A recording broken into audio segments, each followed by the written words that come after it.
Okay, here's my live crowd for my presentation, and let's get on with it here. Okay, hello, my name is Andrew Gregg, and I'm going to be giving a presentation today on the life of a calf. So the first slide I have here is conception. So the first point I have here is cows in heat. Now to expand on that, a cow coming in heat is essentially just a cow giving off hormones. And the bulls can actually smell these hormones and the air, and they smell this and they know that it's time to go breed that cow. She's ready to be bred. So they go breed that. If they're successful, a fetus forms. This is a picture of an aborted fetus. It's not good if they abort, but unfortunately they do from time to time. So that is one I found in the corral a couple years ago. And so once that happens, they begin their gestation period, which in a perfect textbook world, from the day they're bred to the day they give birth, is 283 days. Never works out perfect, kind of like humans, but that's a cow's gestation period. So next we'll move on to birth, and we'll look at some signs of birth and the timing of when they happen in the cycle. So the first one I'd like to point out here is this udder. Now, when they get close to calving, usually about a week, it's different for every cow. Some cows show this sign a month before, some show it 2 days before, but generally I'd say about a week to 10 days before they calve, their udder starts to expand and sort of tighten up. I don't know if you can see it, there's just little veins there that start to push out as the cow starts to lactate when it's getting ready to birth. The udder starts to expand.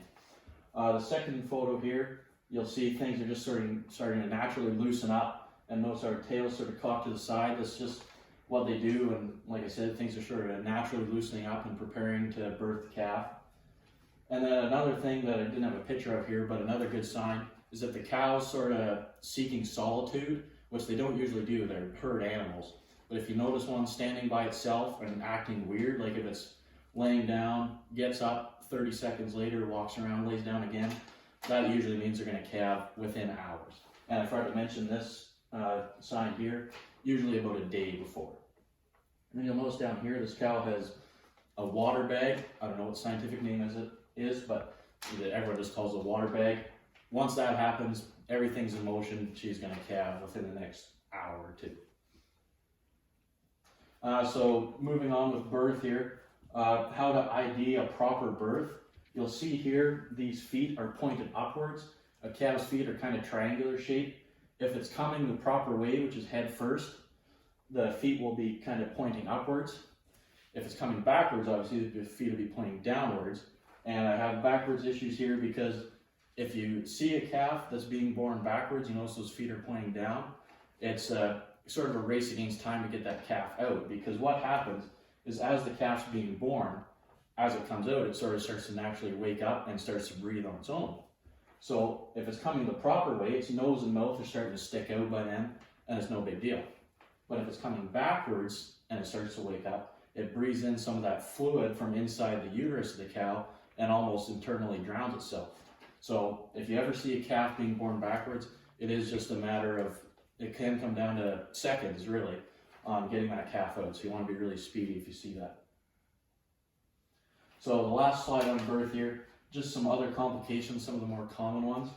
You see this one here, you see it relatively often, not bonkers hopefully, but you see it a few times a year, is the head will get sort of tucked down, just doesn't follow up properly, and gets bent around like you can see there. Obviously that doesn't work and your calf's going to end up dead if you have that issue.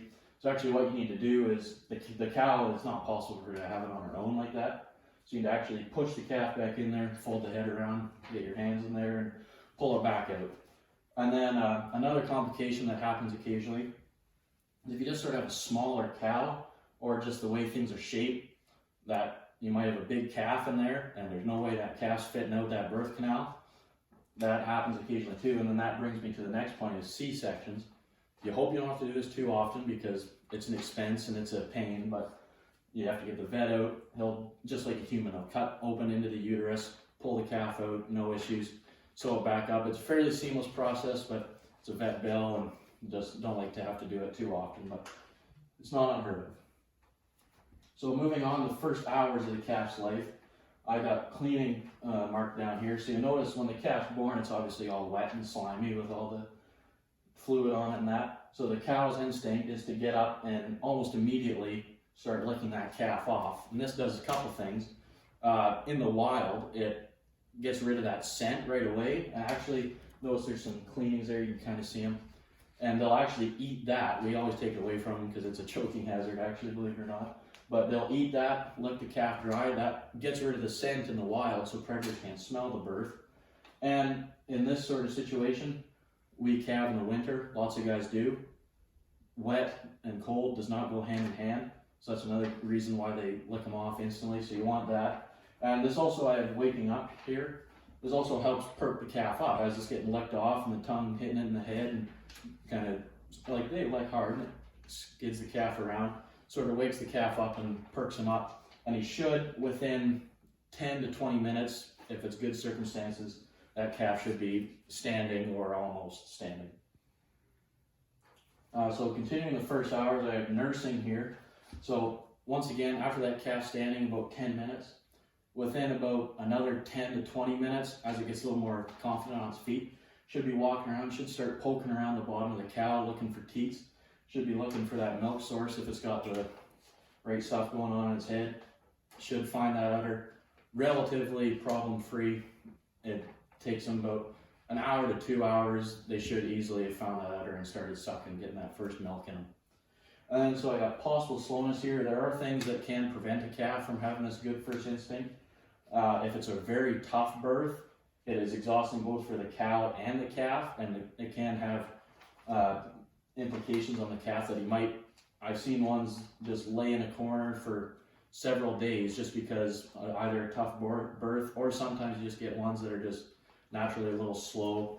And yeah, sometimes, like if they're in a wild situation, they just lay there until they die, but that's where the farmer's there to intervene. But yeah, so there is times where they don't have that natural instinct, but for the most part they do. So the first few days of the calf's life, you just want to keep a careful eye on them. They obviously can't stay in the barn their whole life, so they get shuffled out into a medium-sized group of 10 to 15 other pairs. So you just want to keep a careful eye, make sure that they can pick out their cow and their cow can pick out them. They do it all by scent. It's quite a miracle actually, but just make sure they can pick out each other in the crowd. Make sure that calf still is keeping that sucking going and that he's just doing well and starting to get a little bigger and a little more confident. And so continuing the first days, you really want to watch for infections. The two big ones are navel infections and scours. Navel infections is on their navel and their stomach, obviously. It's very prone to infection just because it's open, and it is. And when they lay down, as you can see, like it's right in all the muck and that. Try to keep it bedded out the best we can, but there's only so much a guy can do. So you really want to keep an eye out for that. You'll notice the navel will look kind of puffy. And if you go up and feel it, it'll either feel soft and fleshy, just like grabbing your arm. That's a good sign. But in severe cases, it feels like you're just holding on to a baseball. You want to treat it for that. Obviously, if you have that if that infection gets big enough, it'll burst. If you're really lucky, it'll burst out the bottom and all bleed out. But if you're unlucky, it'll burst up into the calf. It'll spread to their organs and that, and it'll just kill them. Then the other one is scours. This is just another name for diarrhea, essentially. And how to spot this is the calf will be really slow. We won't have much energy and just want to lay down. And also, obviously, runny manure. And it's actually sort of a white color because the milk's passing through them so fast they can't pull out those nutrients, so it just remains white. So the first weeks of the calf life, as it starts to get a little older, one thing I have here is cow nutrition. You want to make sure your cows are getting good feed because, you know, good feed equals good milk equals good calves. So you want to make sure you're aware of that and still be observant. Those navel and scours that I mentioned in the last slide, they can happen up to several months of age in these calves. Just want to always keep an eye out for that, make sure the calves are still doing well. So pasture, once it gets into May, June-ish, depending, and you take a look at pasture, healthier feed out there, the grass, like all the bales and silage that the guy feeds through the winter, it's good, but nothing beats fresh grass that's growing in soil and it's nice and green. It's got all the best nutrients for them. And just better environment, more wide open, they have room to roam around, cleaner, like cows aren't laying in poo and that. So it's just a lot nicer for everyone. And then so after they're in pasture for the summer, obviously you got to bring them home in the fall. And so calf growth, I just wanted to mention here, if your calves do really well in pasture, I mean, some of the older ones, when they're leaving the yard, will be 250, maybe even 300 pounds if they're really nice early born calves. And then when they're coming home, if they've done well, some of them will be up to 700 pounds if they're the big steers. And then you return to a feeding program. These calves, they like the grass. They start to eat a little bit of it on their own when they're out there, and obviously the cows like it too. But as you get them back home, you start to give them some grain, some silage, some of that sort of stuff, a little higher fat content, and just get some more stuff into them, sort of bulk them up a little bit. So they enjoy that when they get home, because the grass is starting to get a little brown out in pasture and that, so good to return to that when they get home. And then weaning is my last slide here. So the process of weaning is just taking the calf off the cow. When they get to this age, there's no reason for them to be on the cow. They still like the milk. It's kind of like candy for them at this point, but they eat hay quite fine. They digest it properly. They like grain, silage, all the types of feed. They like it, and they're more than capable of digesting it all at that age. And also for the cow, if you got a 650, 700 pound steer sucking milk out of you throughout the day, that's really hard on that cow. There's no need for that on them. And just naturally, they sort of wean themselves off at that age anyways. So to keep all the logistics going to the farm, we just wean them, separate them at that age, and so on. So we'll look at the calf's life after it's weaned. There's sort of three sections that we do on our farm anyways. So obviously the steers, they're all going to sale at one point. And then the heifers, we keep 20 to 40 depending on the year, kind of a large variation, but just depending on how they look. We'll actually pick them out, ones that we like, good looking heifers. We'll keep them to become cows.